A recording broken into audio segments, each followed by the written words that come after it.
Estamos de volta para o segundo bloco do programa de hoje. Ô, João Vitor, é muito interessante o que você falou e eu gostaria de colocar fazer uma reflexão e fazer uma pergunta. O Sebastião Salgado, hoje, ele é a maior autoridade brasileira em fotografia. Aquele livro Êxodos dele, falando sobre migrantes e fome, por exemplo, ele não trata da fotojornalismo. Ele trata de um ponto que é coincidente com você. Ele trata sobre registros de momento com histórias. Você acredita que talvez seja por isso que o pessoal dos Estados Unidos resolveu te dar uma segunda oportunidade? Porque talvez você tenha conseguido passar, através da sua arte, o sentimento histórico de um momento? Ou simplesmente aquela fotografia fria? O que você acha que te levou a isso? Então, eu não sei assim ao certo o que levou eles a me oferecerem uma segunda vaga. Uhum. Mas eu acredito que existem diversos motivos assim. É uma feira de arte, então tem diversos tipos de arte, né? Tem pintura, escultura, fotografia. E acho que para eles interessa ter trabalhos que não sejam só dos Estados Unidos. Eles abrem a convocatória para pessoas do mundo todo. Essa feira acontece em diversas cidades. Em Chicago é só a segunda edição, mas ela acontece desde 2011 em Sydney, Londres, Nova York. E pelo que eu conversei com as organizadoras, com o pessoal que está à frente disso, eles são muito plurais e interessados nessa amplitude cultural, sabe? É uma equipe de curadores que está atenta a novos movimentos artísticos no mundo e que é uma equipe de curadores que pensa a arte para além do que a branquitude pensa, assim, entendeu? Porque eu sinto que quando eu vou para fotografar pessoas negras, e que é o foco do meu trabalho, elas me olham diferente do que olhariam para um Sebastião Salgado, por exemplo, entende? Por causa da verdade que existe na vivência. E eu acredito que isso fica quase implícito nas minhas fotografias, assim. E a meu ver, foi isso que interessou a eles, assim. Além do entendeu? registro, você transmite uma história. Esse olhar próximo, eu acho que foi isso que interessou a eles, conhecer uma cultura do Brasil sem ser um olhar estereotipado que se tem sobre o próprio Brasil do lado de fora, assim. Ô Zezinho, outra coisa interessante também, aqui em Juiz de Fora tem um site chamado Maria do Resguardo, eu não sei se você conhece. Eu tenho um acervo que deve ter umas 2.000 fotos antigas de Juiz de Fora. E cada dia que eu passo assim na Rio Branco, nas ruas mais tradicionais da cidade, a gente percebe que a cidade está tão descaracterizada que, né, os nossos casarões aí são demolidos na calada da madrugada, igualzinho aconteceu um lá no Bom Pastor. A Funalfa, ela promove eventos, promovendo exposições de fotografia sobre a cidade e essas coisas, ou mesmo ela está dando algum apoio ao João Vitor, que na realidade assim, é um vencedor anônimo, que tem um trabalho reconhecido e que talvez ele perca, eu não sei se ele já teve a segunda oportunidade, vamos torcer para que ele não perca a oportunidade, mas ele está tendo que se desdobrar para arranjar um certo quanto de valor aí para realizar o sonho e se virar de repente indo lá com o resultado que ele consiga nessa feira e nessa exposição e virar para cá com uma outra pessoa, com outras portas abertas. Ele merece uma oportunidade. O que a Funalfa poderia fazer para ajudar nesse sentido? Certo. Primeiro, sobre a questão do patrimônio, das casas, né?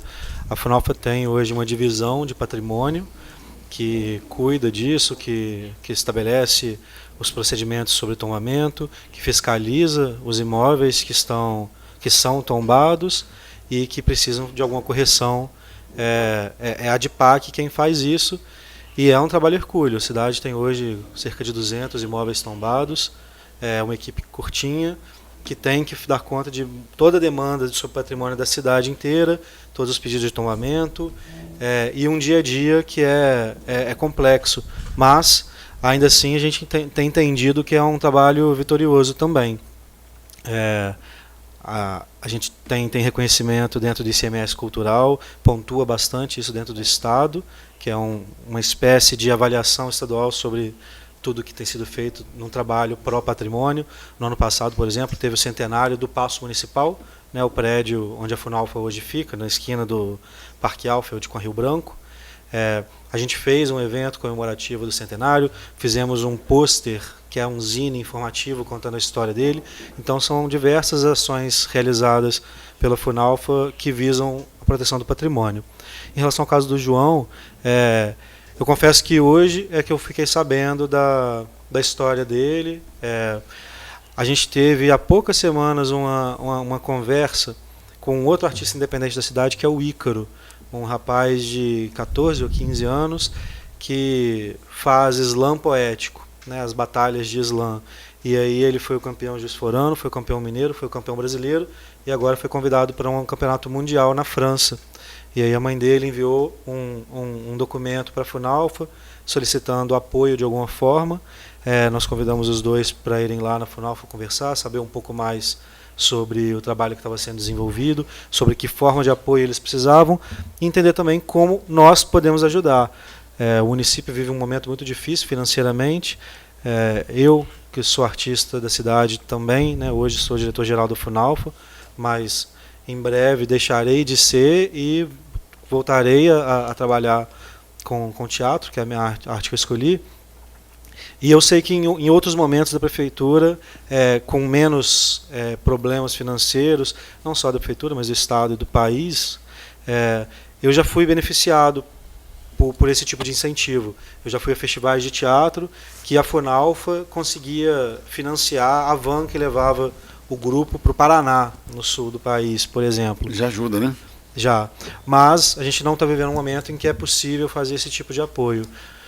Porém, a gente estava falando um pouquinho mais cedo aqui sobre a internet, sobre os meios de comunicação. Acho que a Funalfa tem total condição, e aí já convido o João para depois a gente trocar uma ideia, para entender como a Funalfa pode alavancar a campanha dele de financiamento coletivo, como a gente pode, talvez, usando os nossos espaços, realizar algum evento, fazer alguma ação que também atraia mais os olhos do público e mostre, né, esse é um discurso recorrente da Funalfa, que não é responsabilidade só do poder público, não é responsabilidade só do artista, mas acho que de todos, né? Todos nós consumimos cultura o dia todo, seja ouvindo uma música, seja vendo um patrimônio, seja observando uma obra, uma fotografia, enfim, a cultura está presente na nossa vida o tempo inteiro e é papel de todos nós colaborar para que ela evolua, para que ela floresça cada vez mais.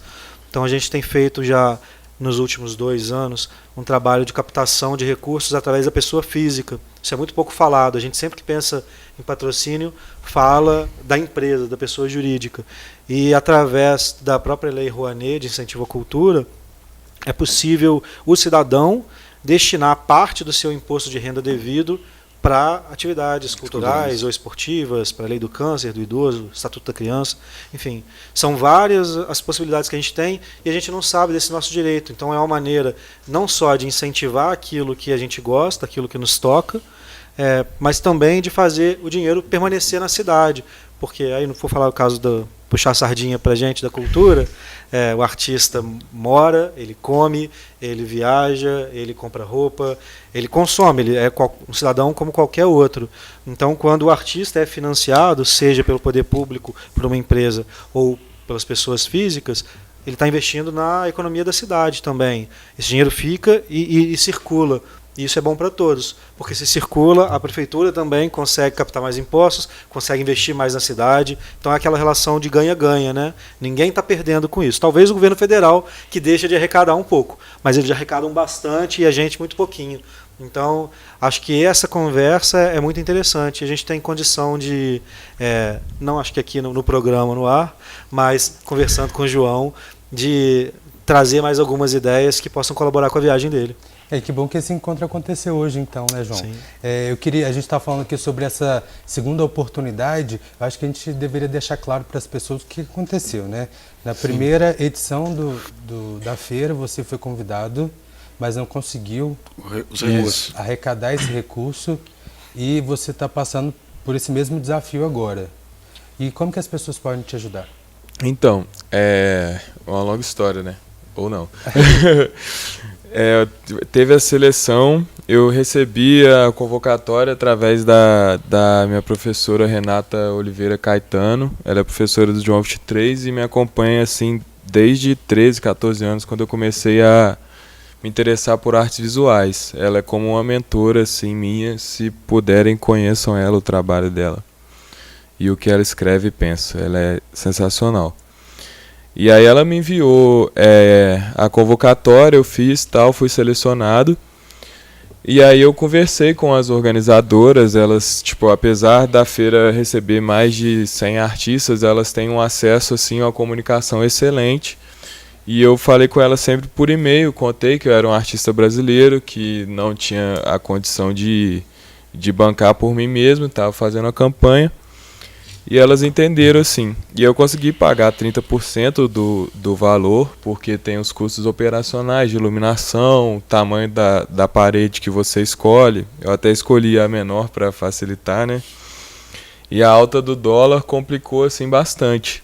Então eu não consegui ir na primeira vez e falei com elas que foi por causa da campanha que não deu certo e tudo mais. E aí elas ofereceram a segunda vaga, falaram que gostaram muito do meu trabalho e ofereceram a segunda vaga em maio. E aí eu até respondi para elas, então, tá rolando uma eleição meio tensa aqui no Brasil, eu não sei como vai ficar o dólar depois disso e tal. Eu posso te responder quando passar? E elas falaram, não, beleza, pode responder sim. E aí passou e tudo mais, eu fiquei pensando essa questão, fiquei bastante inseguro, assim, no sentido de ir pra lá e talvez não dar certo, me frustrar, esse tipo de coisa, entendeu? E aí conversei bastante com a minha namorada, Francine Ramos, que foi quem me apresentou a feira e tal. O projeto até é uma ideia inicial dela, que a gente constrói junto.